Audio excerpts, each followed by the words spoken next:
What's up, guys? This is Kyle from Wax Museum. I hope everybody is doing well. I've got a box here. As you can see, it's a little bit bigger than my area. So I'm going to try and show it as best as I can, which I don't think it's completely full on the inside, but I'm very excited about this one because it is a COMC shipment. And I requested this on April 4th.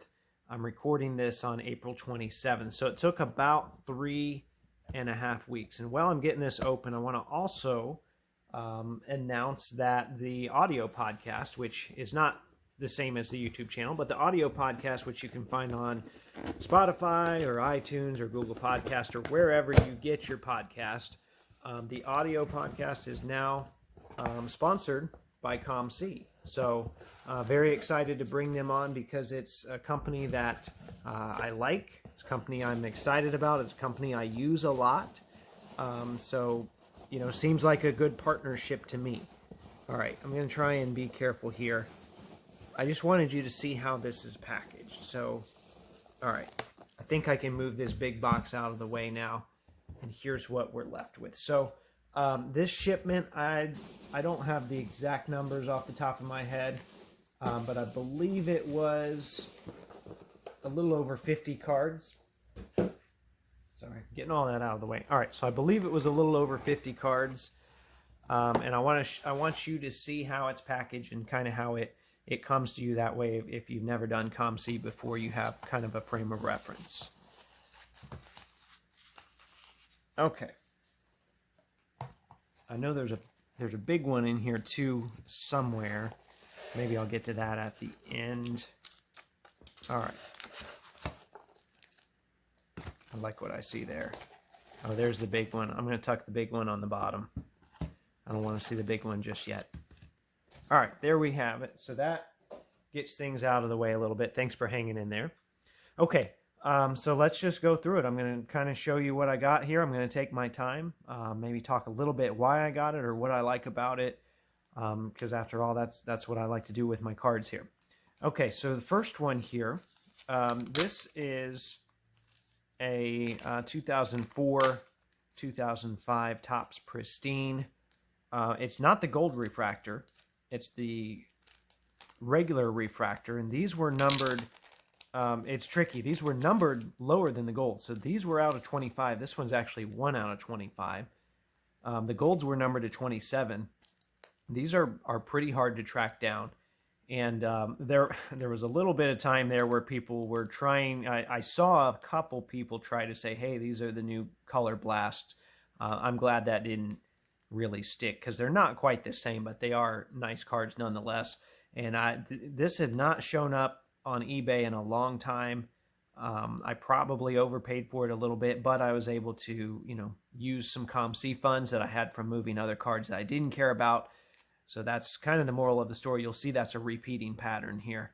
All right, this next batch here. Ooh, this has got some good Pacer stuff in it. I know a couple of them already. Ooh, this is a really good batch here. So we've got this 97-98 Topps Chrome Refractor of Reggie Miller. I think I got this for like $37, but I still need the 96. I realized I have got to pick up this 97 before it's too late on some of these. A little bit of greening, as you can see here. Whoever this is that Danny Ferry, or no, that'd be too late for him. Vitaly Potapenko, maybe, I don't know. Either way, the main guy in there is Reggie. That's who we're concerned about. This one, this is a good one here. This one is the Bowman Red of Danny Granger, and I want to say that's 06. No, it's later than that. 07, 08, maybe even 08, 09. I don't know my Bowmans as well. No, I think it is 08, 09 because I remember the Topps Chrome, which also had a red that year in 2008. The Topps Chrome of Danny Granger, numbered to 5, sold for like $400. So when this showed up, it was like a fifth of the price. I just went ahead and snagged it because, you know, there's not a lot of the red refractors out there, and for a fifth of the price of the Topps Chrome that I was priced out on, can't beat that. All right, Jeremy Lamb. This is my trying to get a Prism Gold from every year, so eventually I can do a video comparing all the Prism Golds. I think I might have one now from every year. This is from 2021. So yeah, I needed that one for my Pacers Prism Golds. And then this one I won on eBay and then had it shipped. The nice thing is it just transfers to your COMC, and you can pay with COMC funds. So this is a Jonathan Bender, is 1999, so it's a rookie credentials. It's the now version, which on the 99s they put on the front there which one it is. The credentials now of Jonathan Bender, numbered 11 out of 21. Cool card. All right, looks like maybe we got some relics in here. So I will say I didn't pay for Toploaders on these, but they're using them, and that I'm happy about that, because you've seen it. I've complained a little bit in the past on the memorabilia cards. I didn't like the way they were packaged always, but these look like they're packaged better, much better. So because what was happening is they were getting there was pressure being put on them because there wasn't a top loader here, so there was pressure being put on, and it was putting little creases on the patch windows.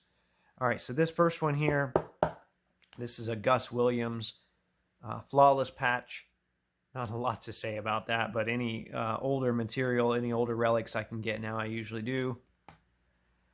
This is a Danny Granger 2005, which would be his rookie year. 2005 Bowman Chrome Gold. And the Pacers were switching jerseys that year, so I guess they didn't have the... I guess they didn't have everything ready there for the photo shoot.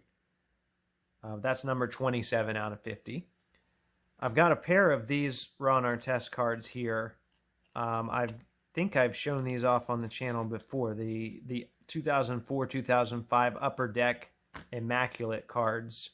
You know, people are just kind of guessing the print run on these. I'm going to say, you know, I think it's comfortably under 10. I've seen people say less than that, but, well, I personally own 3 Ron Artest because a third one popped up on COMC and I grabbed that too. I still have it up there because I realized, you know what, I probably don't need 3, but it's just so rare, and I had not seen one. I snagged one when it showed up. Seller listed another one. I snagged that one too. And of course they listed a third one. I said, you know what, let me grab that one as well. So those are pretty rare. Supposedly they're case hits. All right, what else we got here? Ooh, this is one that I like. The patch, not very impressive, but this is numbered 7 out of 25. This is a game-dated Damian Lillard patch, and I wish I had had this in time for my series that I was doing, or for my 75th anniversary team series with Lillard. And I do see there are some damage on that. I would have liked to have known that, but this is one I'm still going to keep regardless. There's a lot of damage actually on those patch windows. I'll have to go back and see. That might have been noted and I just didn't pay attention to that, or I probably grabbed it anyway because it was one that I really wanted. So there's a Lillard. Keep that aside. And then I had here a Nate Thurman. So once again, whenever I see an older memorabilia card, I'm going to grab that. That looks like probably part of the nameplate is a guess. It might not be, but probably part of the nameplate. Anytime you see, you know, if you read Wilt's books, he talks about Nate Thurman and how tough he was. If you read Rick Barry's stuff, he talks about how tough he was. I think Nate Thurman's probably a guy that doesn't get talked about as much as he should. Okay, I have had this for years. I've always kind of liked Buddy Hield. You know what? He's got this irrational confidence. He can be frustrating. He can go, you know, 6 for 8, or he can go 0 for 7. But I got this super cheap back in the day, and I grabbed it. And you know, now that he's a Pacer, I said, you know what? I'm just going to get that shipped. And because I doubt Buddy's going to be around long enough to get a lot of Pacer stuff, so I'll just get this card to kind of commemorate his time as a Pacer. Speaking of Pacers, let me cover this up. I forgot I need to go through this box too. Speaking of Pacers here, I got this for like $6. Otherwise, I wouldn't have grabbed this. But it's a CSG graded card, and I think I'm actually going to crack it out. This has two purposes. One, I needed a Cassius Stanley Silver for my binder still, and then, which I'm wondering what its surface. I wonder if that's just a big scratch right there on the surface, which whoever sent that in should have seen that. But anyway, I want to crack a CSG slab just to see kind of how difficult it is, and you know, see how it compares to some of the other ones that I've cracked. I know that's a weird reason to buy a card, but I figure for as cheap as I got that, I can definitely get my money's worth out of that. Okay, before we go to the big one here on the bottom, let's go to this box. I haven't looked at the contents of this shipment in a while, so I don't even remember what all I've got in here.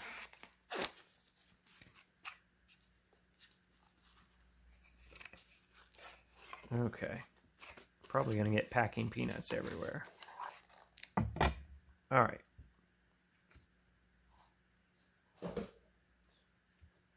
All right, and I should probably go back later and pull all these slips out. I didn't realize how long that was going to take. Okay, so I've got an Adrian Dantley tie-dye patch from Select. Not much to say about that. I have the Rodman from the set. I wanted a Dantley card as well, especially around the time of the 75th team anniversary when they were announcing that team. I know he didn't make it, but he was kind of always one of those fringe guys for me, so wanted to get one of those. I wanted this Doug McDermott because I think I have 5 of them now. So I've been picking them up whenever I see them because they've got that hickory patch. You've seen me talk about that before on here. Sam Jones relics are always really hard to find. So this one popped up and I got it for a great price. Not my first Jones relic, but I really like that one. I might actually move my other one because I like that one a lot more. Chris Copeland does not have a lot of Pacers relics, so I grabbed this one when I saw it. He's got some stuff where he's in a Pacers jersey, but he's got Knicks materials in them. So this is one of the few. I think, and I can't confirm it until maybe I see another piece from the print run, but I think this is from a Pacers jersey. Cheap Sammy Sosa patch. I think this was like, I don't know, $3 maybe. I always loved Sammy as a kid, so had to pick that up. Jermaine O'Neal Copper from 2007. Tops. These were numbered to 50, I think. Yeah, 47 out of 50. A lot of them, they're all roughed up on the back, so that doesn't bother me. Nice Jermaine O'Neal Copper there. All right. Do I need to separate these? So, story time here. Before the last playoffs, I was going through. Silvers were still kind of, popular. So I was going through and I grabbed a bunch of cheap Paul George stuff and doubles and triples and more than that because I thought the Clippers were going to make a deep run. And I was grabbing them at like $2 or $3 a piece. I thought, you know what, if these go to 7 or 8, that'll be great for me. Well, now they're at like, I don't know, 60 cents. So I'm just going to pull those out here and spare you from having to see all that. And I didn't, I probably spent $30, $40 on this whole thing. So I'm not going to lose a lot on it. But I decided to have those shipped back to me. All these Paul George silvers that you see here. Yes, all of those. They're mixed in. We'll get to all this other stuff here. I know I'm giving you a preview there. All right, so I'm going to spare you from seeing all of the Paul George carnage, but yeah, 1, 2, 3, 4, 5, 6, 7, 8, 9, 10, 11, 12, 13. So maybe move those in person at a card show for, I don't know, a couple bucks a piece, hopefully, probably not even that. Okay, this, I wish I had this for my 75th anniversary videos, which I'm going to have to go back at the end and just show the stuff that I didn't have in time. But this is a Dave DeBusschere baseball rookie. I have his basketball rookie, which is 69 tops. Well, his baseball rookie is 63 tops. Maybe you recognize the set. I think Pete Rose's rookie is in the same set. This was a cheap 2004 finest of Mark Jackson. Not my favorite Mark Jackson, but the other Mark Jackson. Same thing, Ike Diogo. It was cheap, so I grabbed it. This is a Jeff Foster that I needed for the Finest Rainbow. I talked about that Finest Rainbow a little bit on another one of my videos. So this is numbered 15 out of 25. This is a jersey number Dwayne Wade that I bought at a flea market card show in probably 2018. And I sent it to COMC thinking that I could move it on there. And I didn't have any luck, so I decided, you know what, I'm just going to get that shipped back to me. Because maybe I'll hold on to it, or maybe I'll move it here. Who knows? Okay. Before we get too carried away with these, I want to note that these are the non-numbered versions. So these are not the actual credentials, so they were very cheap. They were both under $10 a piece. I didn't have any credentials from this year. Of course, these were the ones actually made by Upper Deck. So I didn't have any of those, so I just wanted a couple, and they were both so cheap. It's like, you know what, I'm just gonna pay for them, even though they're not the real versions. I know some people hate. This is scratched up pretty bad here too. I know some people hate having the non-numbered versions. I think as long as this discloses what they are, it's fine. And I just wanted them as more of a sample, so that doesn't really bother me. I wasn't going to spend a lot of money for the real versions anyway. Okay, Kenny Thomas. I only bought this because I have the Superfractor. Figured I might as well keep working on that rainbow. I don't even know if I have the gold or not. Torrey Hunter, it was a cheap 2013 Prism Gold baseball. I just remember watching him a lot. This was a cheap Paul George insert. I think it was like 70 cents. I saw one of these in person at a card show, and I knew I could get it for less in person, or I'm sorry, for less on COMC. So I did. It was just a really good looking card, and I figured, you know what, I'm going to grab some nice Paul George inserts that maybe I overlooked, or maybe I missed out on, or didn't even know about at the time. All right, there's a little bit of everything in here. This is a 2013 Prism Gold of Donald Brown for my Colts collection. I've got a Topps Finest Gold Refractor of Travis Best. Got a 2014 Prism Blue Paul George. These are numbered to 99. I got this for like $10. I snagged this quick when I saw it, when it was listed, because I'm still working on this blue set for 2014, and he's going to be, the toughest one in there. All right, I grabbed this 93 Finest Derek McKee because the color looked pretty good on it, and I think I got it for less than $2. So for a 93 Finest, I'll take that. Still needed that for the binder, so that's going to go in there very soon. Got another 2013 Prism Gold here, Jordan Zimmerman. All right, cool story on this card here, this Sabonis. This is, it's going to be hard to see. Maybe there you can see it. If you look behind him, you'll see there's like a Tampa Bay Lightning logo, the hockey team. This was the last game of the regular season that the Raptors played in Tampa, and I was at this game. So once I realized this card was from that game, I had to get it, and I had to get the hollow version because that, of course, looks a little bit nicer, has a little more shine to it.